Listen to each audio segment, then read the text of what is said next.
Okay, hello. Welcome to Essential Oils for Managing Symptoms of Autism Spectrum Disorder, ADHD, ADD, and there she is. Hey, see that? And this is kind of an umbrella class. I was told at the last class that now they've restructured the diagnostics for ADD, ADHD, and it's maybe not called that anymore. So whatever types of attention problems, no, that's not it. Hold on. Unless you want to teach the class, you can have that page. Whatever attention and focus issues that one may have, whatever diagnostic criteria that is, that's what this class is about. My name is Angela Watkins, for those of you who don't know me, and I am a physical therapist in my daytime job. I treat infants and toddlers for physical therapy and all the way up through 21-year-olds. It's a great job. I love that job. And I've been using essential oils and teaching about them for almost 4 years now. 4 years. It's a long, feels like a solid 4 years. Solid 4 years now.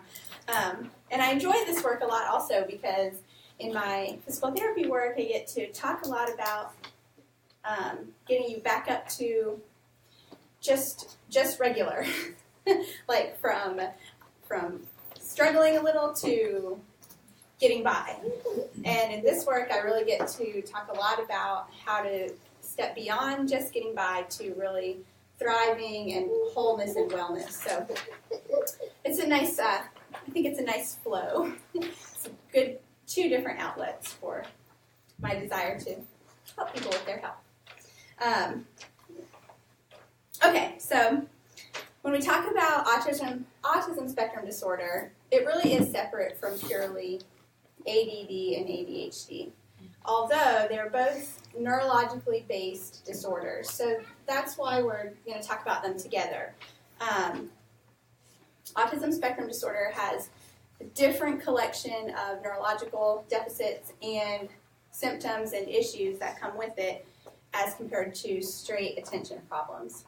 But because they both are stemming from some kind of issue or disconnect in the neurological system, some of the things that can aid those symptoms are the same. Okay, I just want to make that clear because a lot of people have issues with attention and do not have autism, and I just want to make that clear, that distinction.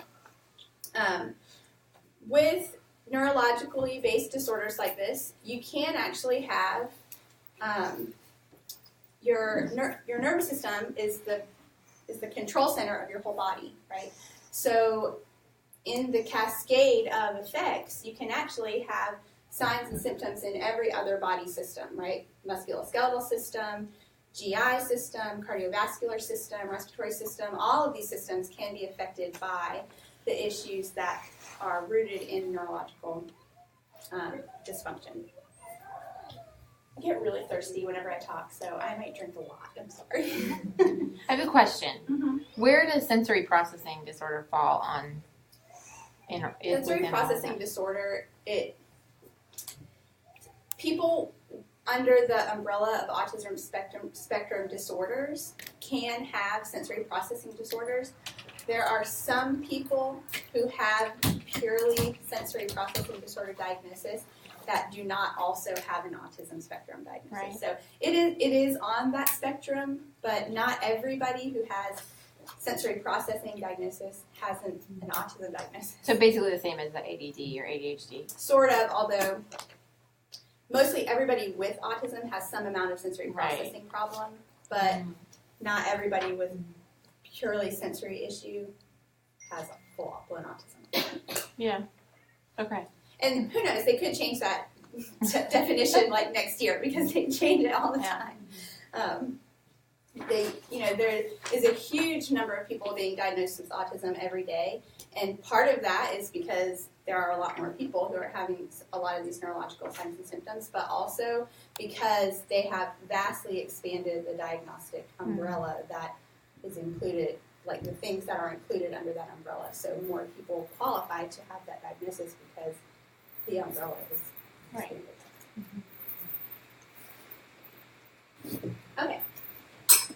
So we're going to talk about several different common themes amongst people with autism spectrum disorder. And when we get to the area about attention and level of arousal, attention, and focus, that's the section that is guided more purely toward people with purely attention issues. Okay.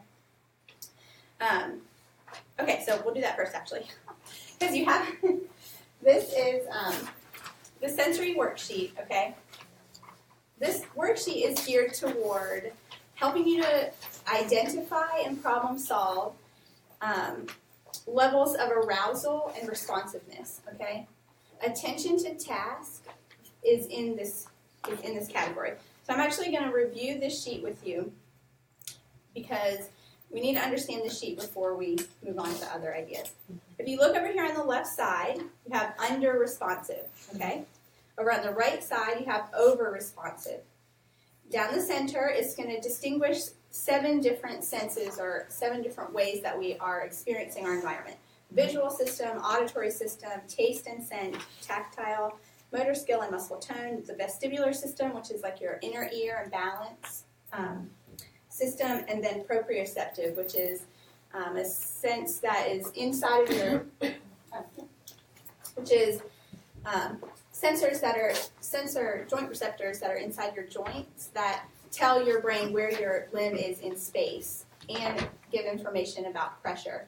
So some of that proprioceptive helps, like if you want to pick up a jug of milk, knowing how much grip strength you need to not drop the milk, okay?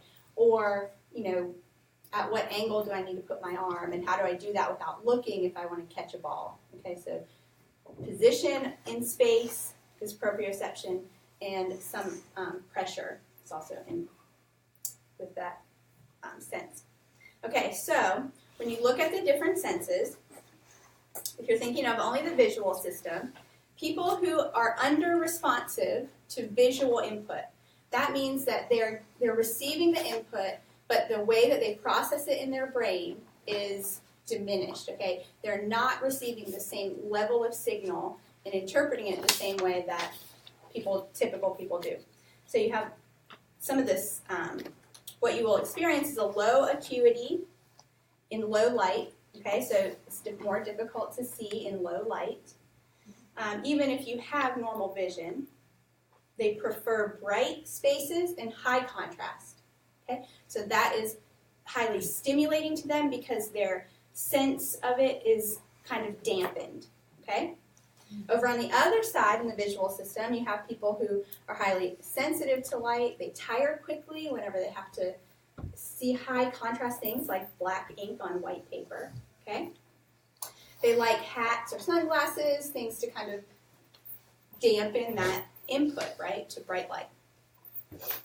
The auditory system, so that's hearing, right? They appear to ignore, for under-responsive people, they appear to ignore or be hard of hearing. They're not energized by music or cheering. Difficult to distinguish single sounds among many, okay? So that it's like, imagine if you kind of had earmuffs on all the time, or whenever many sounds come in, you have difficulty separating out relevant information. Over-responsive to auditory stimulus, they'll cover their ears, easily excited by music, cheering, or other specific sounds, scared of sirens or storms, okay? This is probably what people think of more typically when you think of an autistic person, right? They can't really handle environments with a lot of noise and busy sounds or loud noises. It is overstimulating to them, okay? Although there are people on that spectrum on both sides. Taste and scent. Seek out spicy foods. Sorry, it's hard to read the yellow. And strong scents. They may neglect their own personal hygiene as adults. Typically, the parent has control of that whenever it's a child. But they're seeking out taste and scents that are highly stimulating because their interpretation of it, their reception of it is dampened. Okay, whereas over-responsive people, typically have food aversions, they really prefer a bland diet, and they are easily nauseated by overwhelming smells. Okay, tactile sense, right? So this is touch, sense of touch. The under-responsive person does not notice injuries, scratches, or pinches themselves, sometimes prefer textured clothing, enjoys messy play. Okay, so think sometimes people with an under-responsive sensory system don't seem to feel pain the way that they should. I see this a lot in kids. They hit their head or they, kick something, and you would experience pain, and you feel like they should experience pain, and it doesn't seem to faze them one bit. They'll just move on to the next thing. No crying, no response, really. And they enjoy activities that are highly stimulating to the sensory system, like playing with Play-Doh. Bathing usually is an enjoyable activity for these children. They want to touch everything. So when you're around these kids and I'm like glued to your leg, very handsy kind of people. Okay, over-responsive. They're very defensive of texture. So you've heard of these kids, or adults even, who, cannot tolerate having a tag on their clothing, right? They cannot tolerate 2 different socks.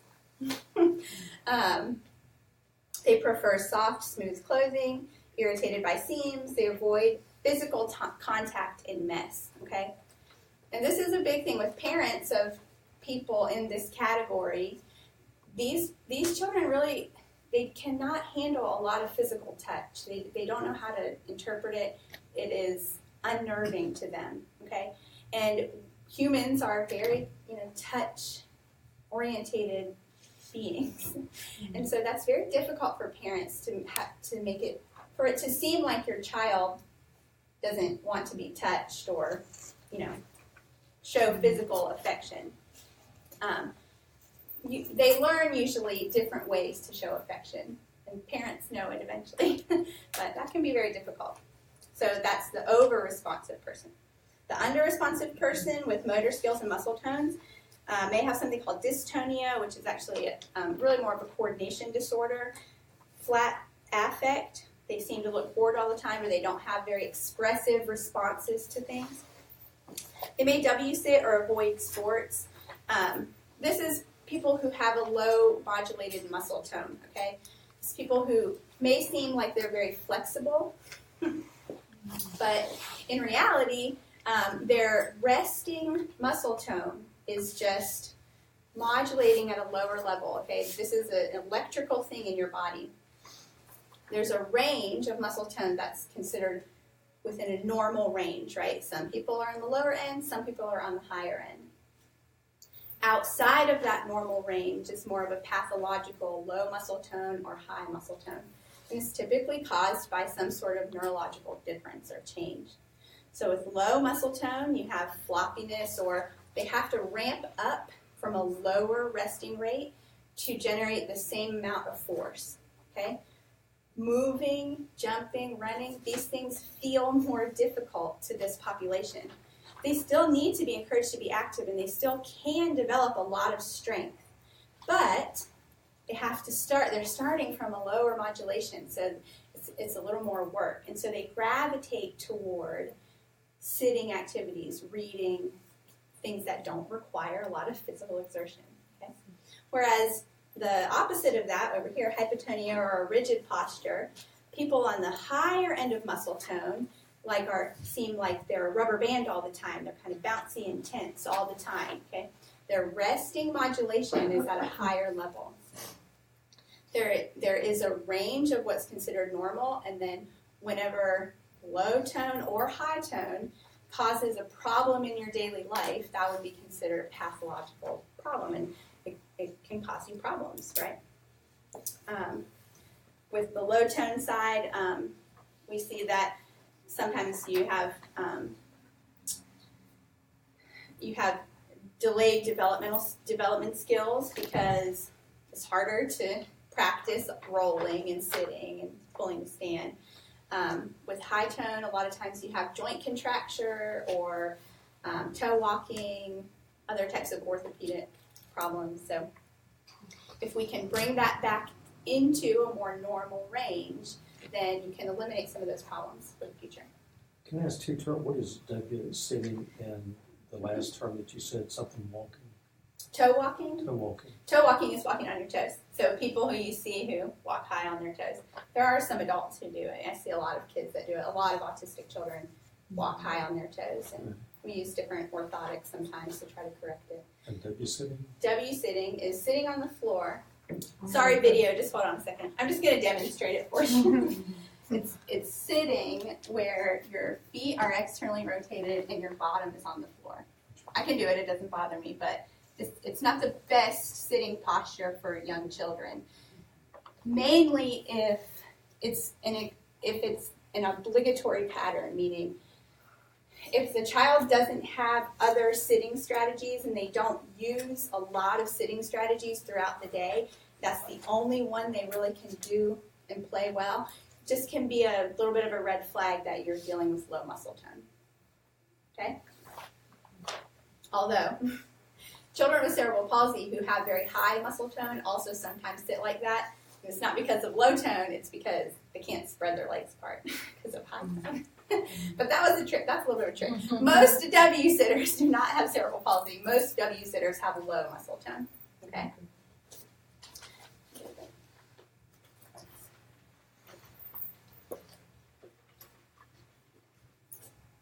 See, I'm a physical therapist. I spent a much higher level of time on that category. Notice that? Okay, vestibular system. So this is your inner ear sense of balance. Okay, you have these canals in your inner ear that give your brain information about how your body is orientated in relation to the earth. Okay, really, it's gravity that gives you this information. Okay.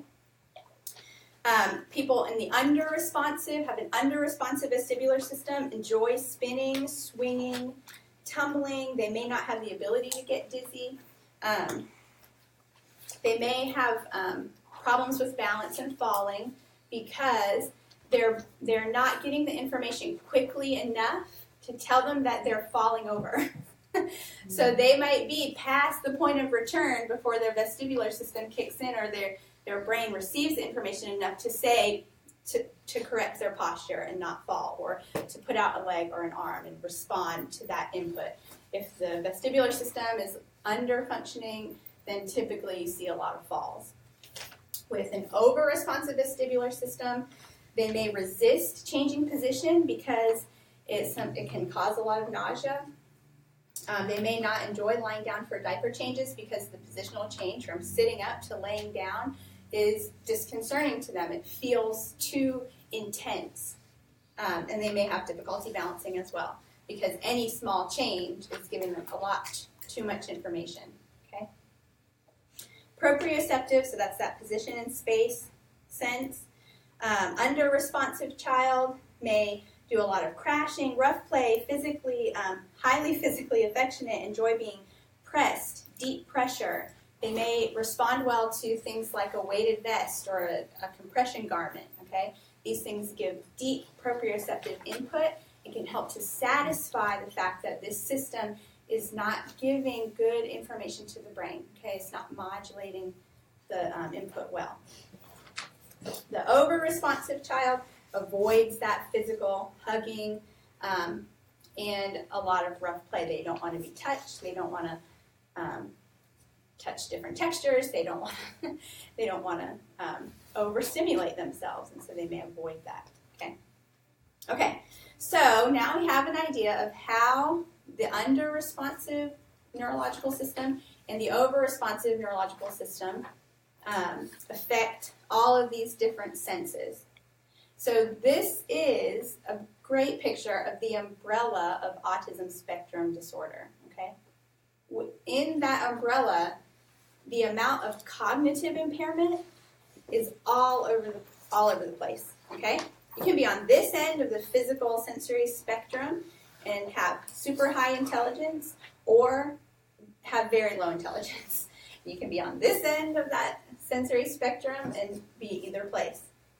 Okay, so cognitive skills are not necessarily related to the sensory input. What about within, like, So thinking about somebody I know who is on the spectrum. Okay. I'm going back and forth, and there's no it's not like they're in the all over responsive. So is that generally how it works? Like it's just all over the board? Well, not necessarily, because it may be that they are in one body system. I mean, the nerves that go to these different systems are really their own little closed systems. Right. Okay. So they may be really into boisterous, rough play, Right. but have an under-responsive vestibular system. Okay. Yeah. Because it seems like those two would maybe be correlated, at least somewhat, but maybe not.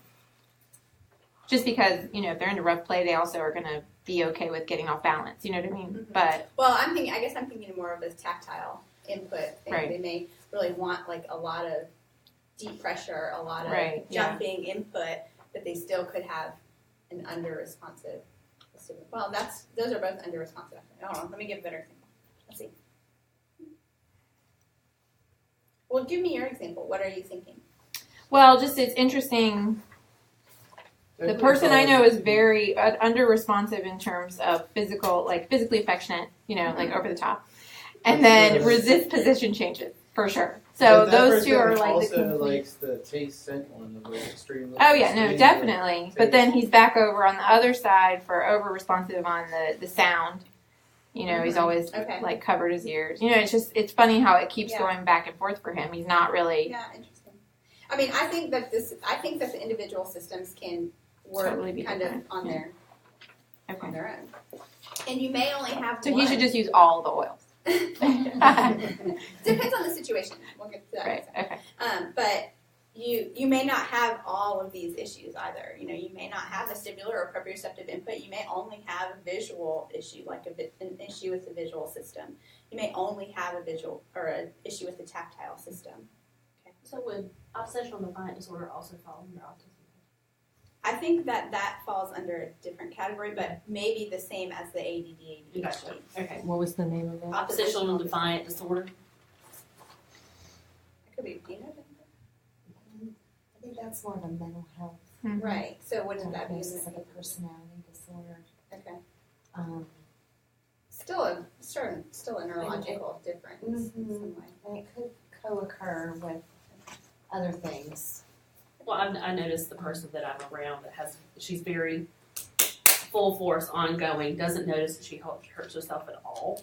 Like she's just gone. Physically. Yeah, physically, just all out. And the only thing is, most of the time she doesn't want help at all. Right. So it's like if you're on follow, okay. And just like we said when Lacey asked at the beginning, you can have some sensory integration problems without having autism. Okay. So it may be that more than they have autism, right? What do you think, Jennifer? Jennifer needs to You can teach Judy. Come on, everybody. I have a question. Yeah. So are you saying, and what Lacey was asking, a person could have some of the things on this side and this side at the same time? I think it's mentioned. I mean, I've seen individuals who do really funny, odd things. This is a generalization of the different senses and what it looks like when that sense is under-responsive and what it looks like when that specific sense is over-responsive. So I think it could be a combination.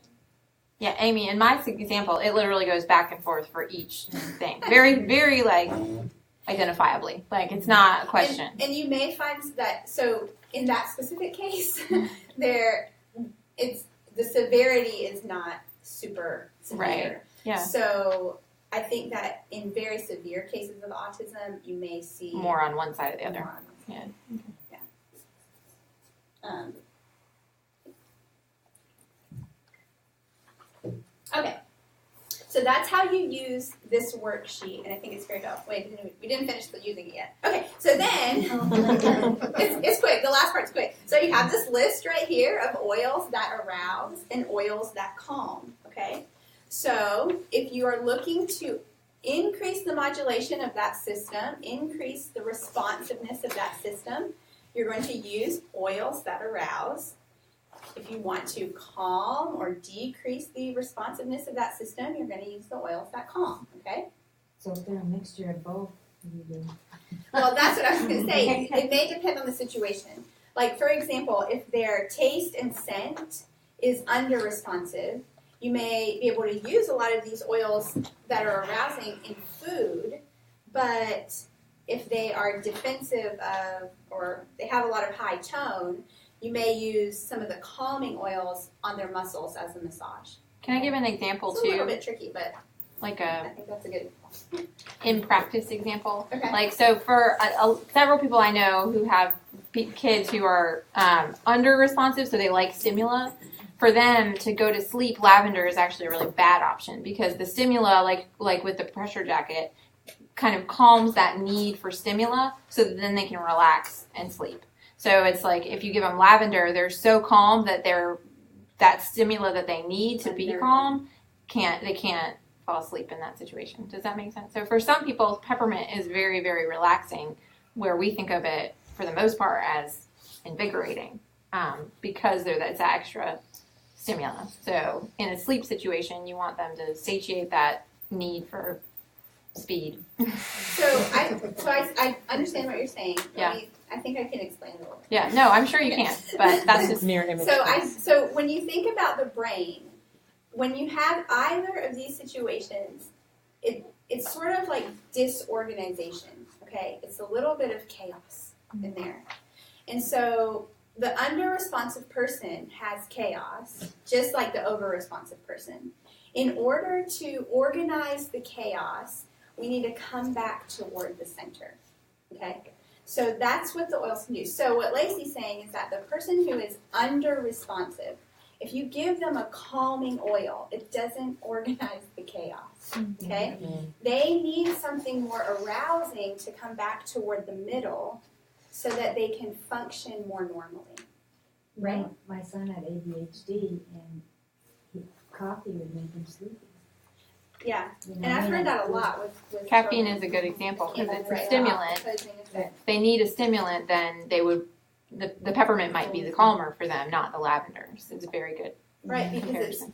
it's bringing their responsiveness and their modulation back toward a more typical level, and they can function more normally when it's modulated well. Does that make sense? Okay. Can Okay. you repeat what Cecilia said though about caffeine? Yeah. Because I don't know if they Yeah. could hear her. So Cecilia was saying that her son had some the opposite effect to caffeine that you would expect. So instead of caffeine making him hyper, it would calm him, right?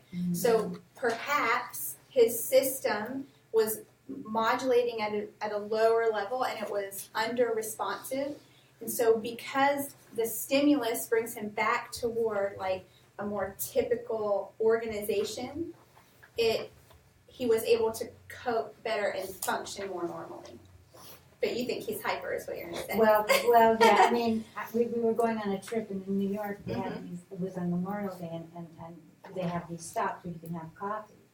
And it was just two of us, and he was Yeah. And then we had coffee, and we were both the opposite. I was, It was the caffeine stimulating to made you. me stimulated me, but it made him, Calm him down. yeah.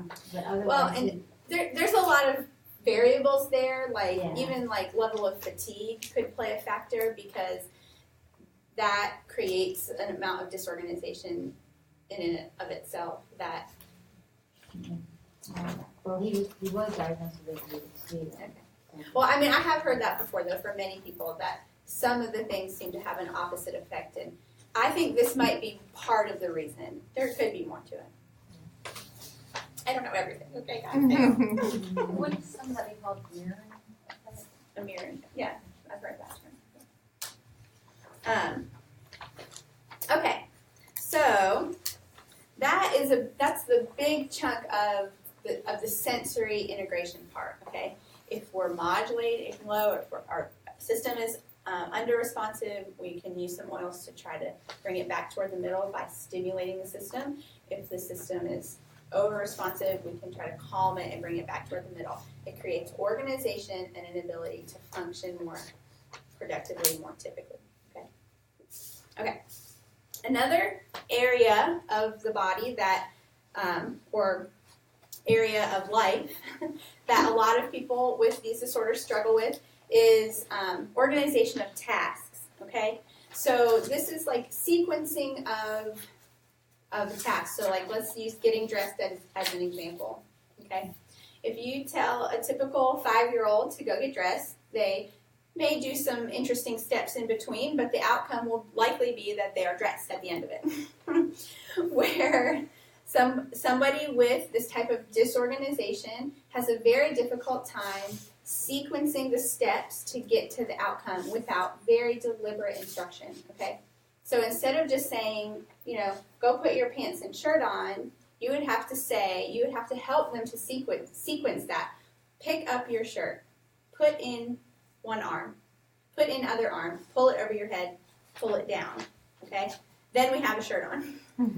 Okay, that's not a typical thing, but it can be useful. That's a technique actually that's used in a lot of therapies to help people learn how to be productive because they just can't break down the tasks. Okay, so when you are thinking about sequencing, it's similar with this disorganization. So we want to try to encourage them to organize their thoughts and kind of be in control of that sequencing. The nervous system, again, when it is in a disorganized state, it has difficulty doing this kind of sequencing. And that can be for any task. I mean, doing the dishes, eating your dinner, whatever it is. Many people in this category also have a lot of digestive issues. What I've seen, some of it is going to stem from the diet, okay? When you, especially people who are in the over-responsive category, how many of you have heard of an autistic person who only eats like French fries and Cheetos or something like that, right? I mean, or, rice and popcorn. Like, that's it. That's their whole diet. Like, that's the only thing that they'll eat. And so because of that, their digestive system is not being fed what it needs to be fed to work like it should. The enteric nervous system is the part of your sympathetic nervous system that connects your gut to your brain, okay? And there's a lot of information coming out about this right now about how your gut health can affect your brain chemistry and how important it is to have a balanced bacterial environment in order to have happy brain chemistry, okay? What is it? Serotonin is produced in your gut, which is one of the main neurotransmitters which contributes to happiness, mood regulation. When you are thinking about using digestive aids, doTERRA has Terrazyme, which can be a really great aid for those who have a very limited diet because they're not likely to be eating a lot of raw foods. Raw foods are where we get our digestive enzymes, and if you're not eating enough raw foods, you're not breaking down the food that you are eating well enough to absorb the nutrient. Terrazyme is a great additive. It does not taste good though, so all of the people who are asking if they have to swallow a pill for Terrazyme, it would be worth it because Terrazyme tastes really bad when you open it up. Yeah, it sounds like an Bubbles, too. experience right there. Something that tastes really good though is the PB Assist Junior. Who's tried that? Yeah.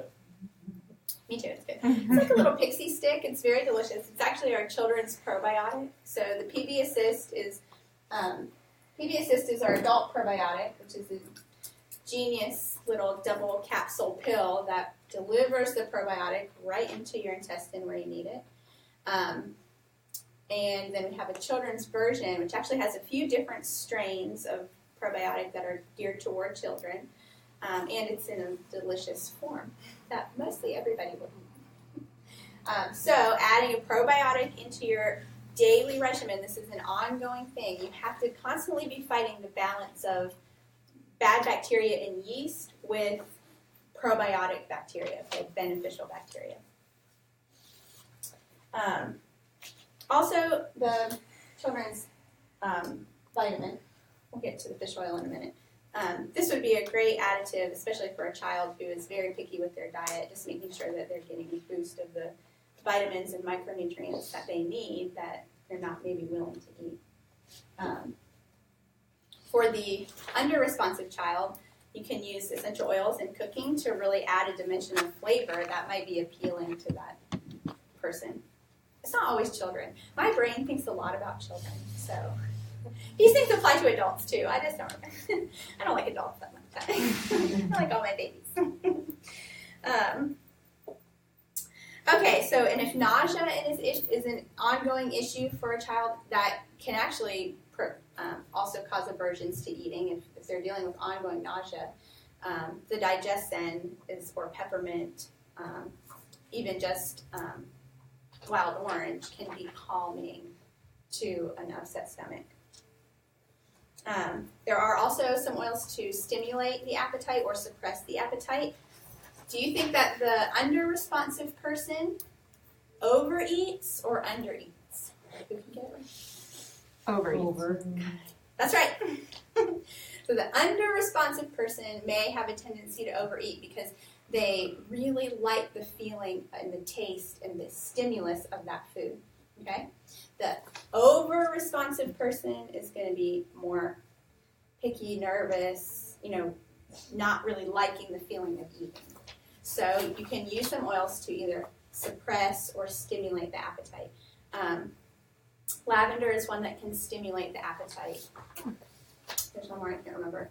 Some that can suppress the appetite. Slim and sassy? What did you just say? Lavender? Slim and sassy would be a good balancer. The citrus oils individually are a good option for suppressing appetite, but I think slim and sassy is a good balancer. The cinnamon sort of helps with the blood sugar part. Right. Okay, so with when we're thinking about product sensitivity, so those people who are overly sensitive to smells or tags or other stimulus on their body, we can look at some of the On Guard products, like the On Guard laundry detergent to replace maybe an overly smelly, fragrant laundry detergent. And you can even make your own effective products at home to avoid overly scented or products that contain a lot of toxins.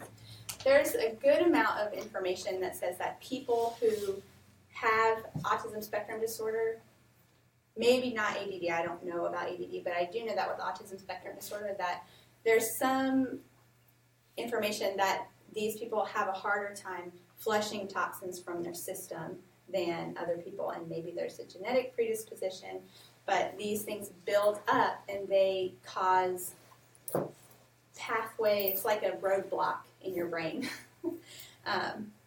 which just can worsen and make the thought process more difficult. So eliminating those toxins from not only the diet, but from cleaning products, scents, from room fresheners, personal care products, just limiting the exposure will help them not to build up in that system. Yes. Where would you get information about that processing toxins? Kind of like, where is that? Who's talking about that? I don't remember. I want to say it might be Weston A. Price actually, because he has some information about genetic Right. mutations and how things are processed. And then there was an autism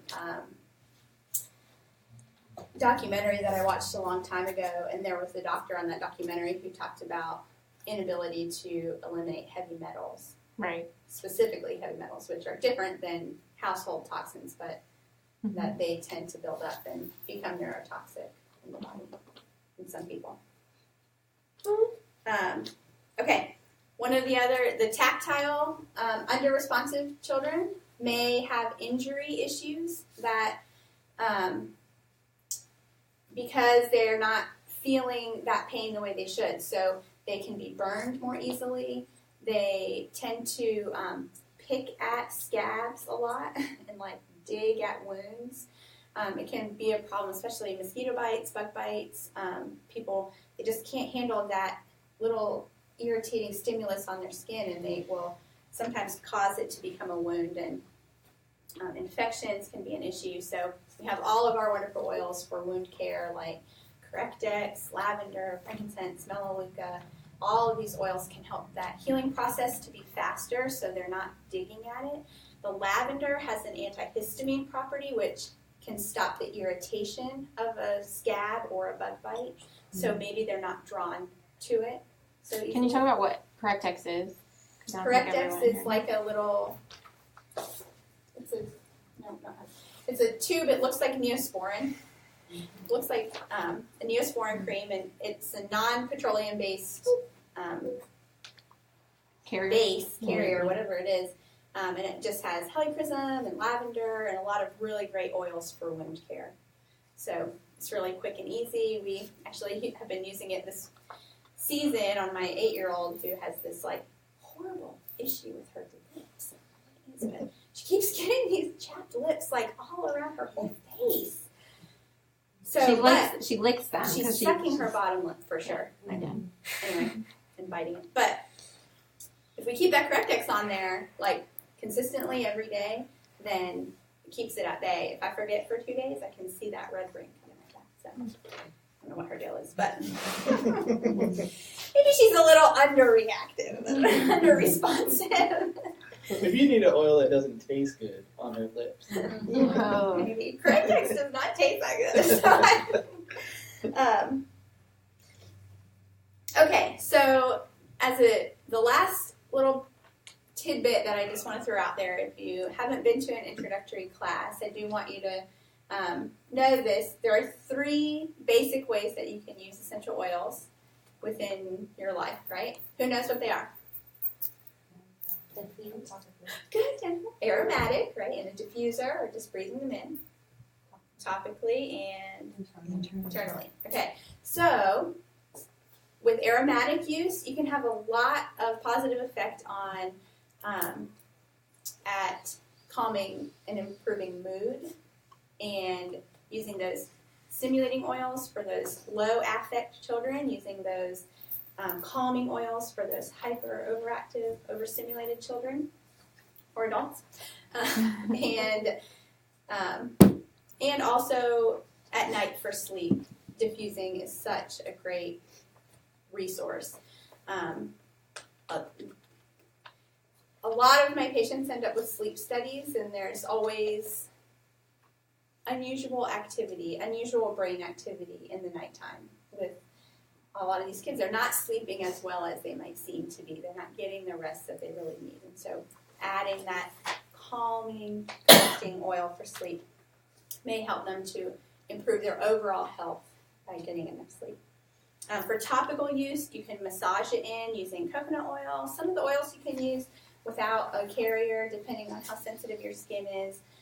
But using a carrier is a good way to spread the oil over a larger area.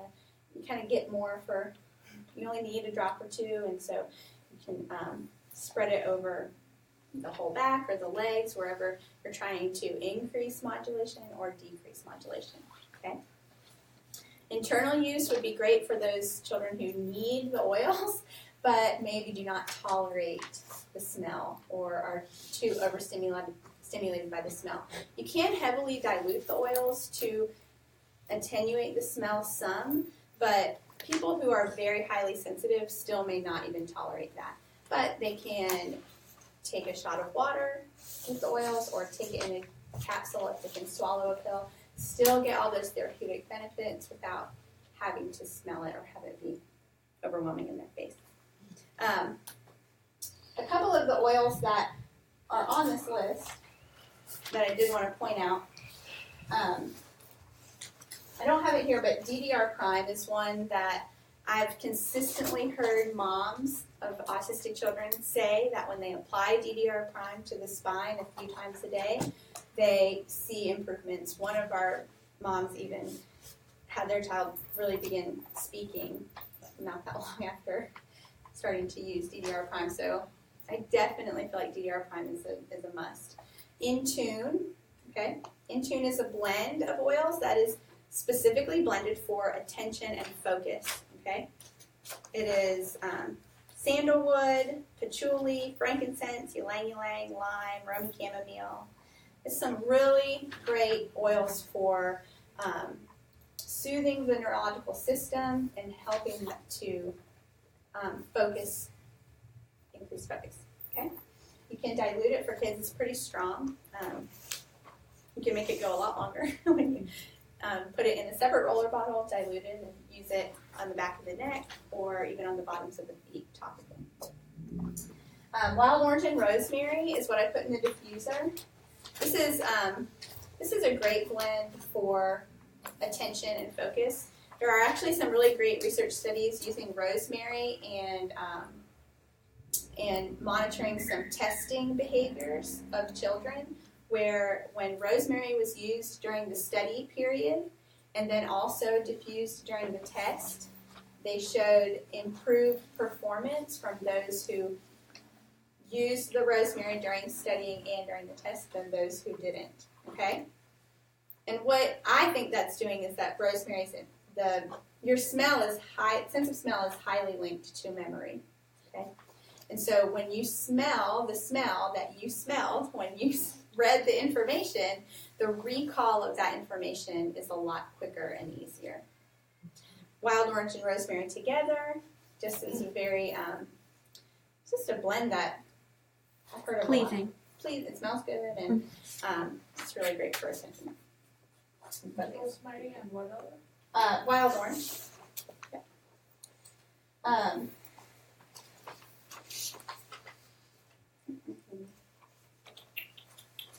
You have some more on your list that I'll tell you the blends.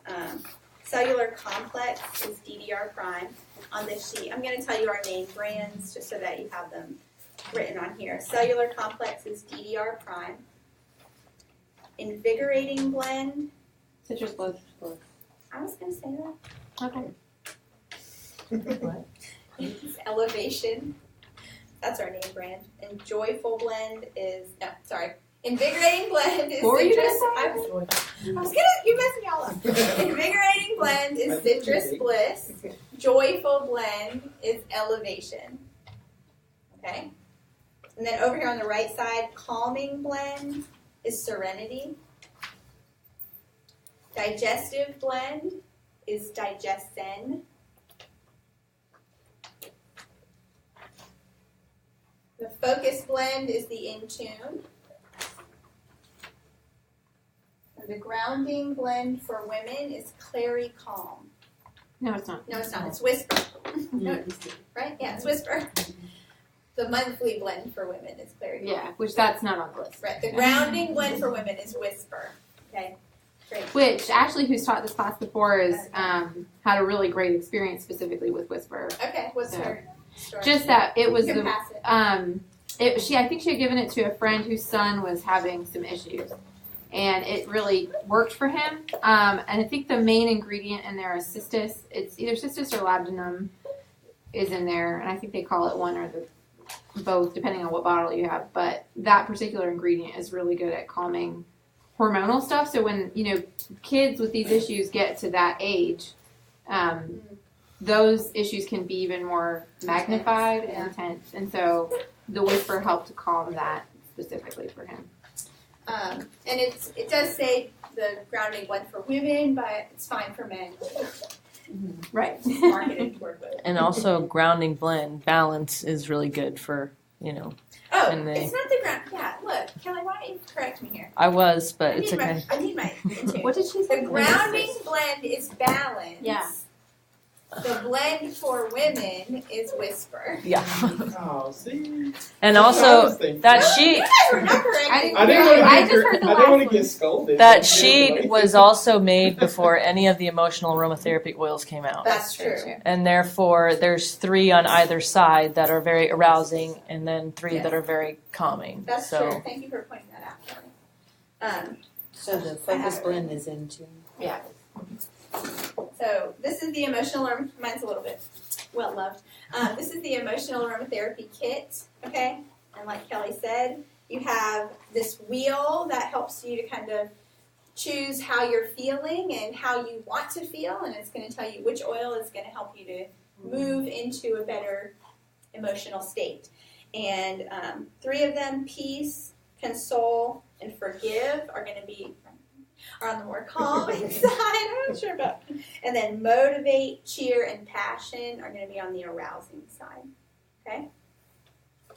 Which You the can names smell kind of, all I these feel later. like, I mean, motivate, They tell you. passion, or Right. So Clearly yeah, the gonna- names tell a little bit what they do. And you can use the daily drop app. You can find your mood. That's also true. That's for for just emotional balance. Yeah. Yes. But usually you can tell in these kids, though, well, or even adults, what they're feeling. So, they wear it like, well, maybe not always, but their emotions are a little bit more exaggerated. So using the daily drop might be really helpful. When you mentioned the DDR prime earlier, can Yeah. that also be taken internally, or does it need Yeah. to be used topically? it's actually developed as a supplement meant to be taken internally.